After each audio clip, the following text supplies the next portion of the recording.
بسم اللہ الرحمن الرحیم نحمده ونصلی ونسلم علی رسولہ الکریم اما بعد۔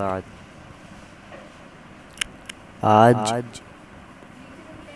ہمارے معاشرے میں ایک چیز بہت زیادہ پائی جا رہی ہے، وہ یہ ہے کہ ورثاء کو میراث تقسیم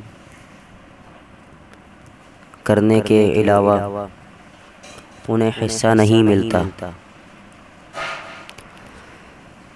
میراث تقسیم نہ کرنے میں 3 ظلم ہو جاتے ہیں۔ مفتی اعظم پاکستان حضرت مولانا مفتی محمد شفیع صاحب رحمۃ اللہ علیہ ایک جگہ تحریر فرماتے ہیں کہ میراث تقسیم نہ کرنے کے نتیجے میں انسان 3 طرح سے ظلم کا ارتکاب کرتا ہے۔ ان میں سے پہلا ظلم یہ ہے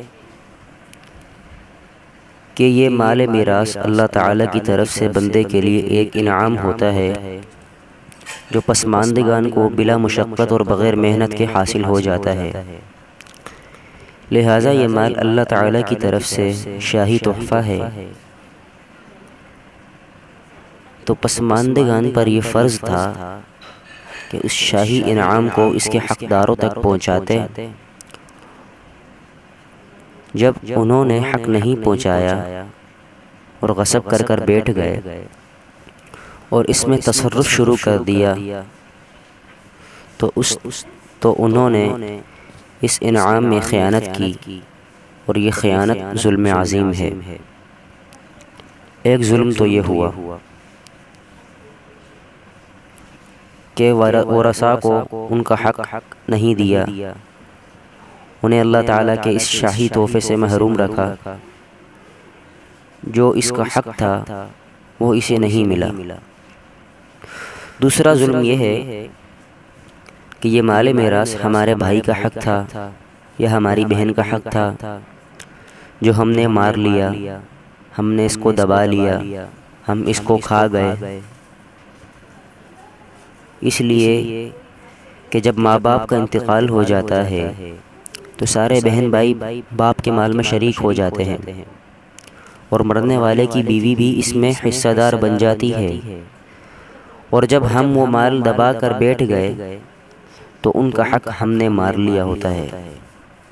تو ظاہر ہے دوسرے کا حق مارنا بھی تو ظلم ہے نا۔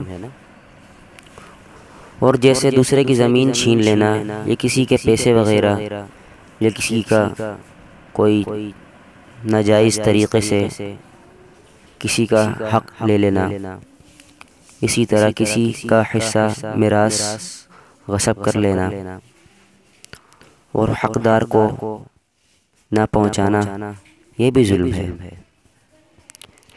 اور تیسرا ظلم یہ ہے کہ ورثاء کو حق نہ دینے کے یہ کئی ظلم یہ کافی پشتوں تک چلتا رہتا ہے۔ جب تک تقسیم کرنے کا رواج ہی نہیں اور باپ کے مرنے کے بعد بیٹوں نے میراث تقسیم نہیں کی، اور بیٹوں کے مرنے کے بعد پوتوں نے میراث تقسیم نہیں کی، پھر بغیر تقسیم کیے یہ سلسلہ آگے چلتا رہتا ہے، تو اس کے نتیجے میں سارا وبال اور سارا عذاب پہلے نمبر کے پسماندگان پر آئے گا، جنہوں نے اپنے باپ کی میراث شریعت کے مطابق تقسیم نہیں کی۔ تو میرے بھائی دوستو بزرگوں، اللہ تعالی ہمیں ورثاء کو ان کا حق ادا کرنے کی توفیق عطا فرمائے، اور اس ظلم عظیم سے اللہ ہم سب کی حفاظت فرمائے۔ وما علینا الا البلاغ المبین۔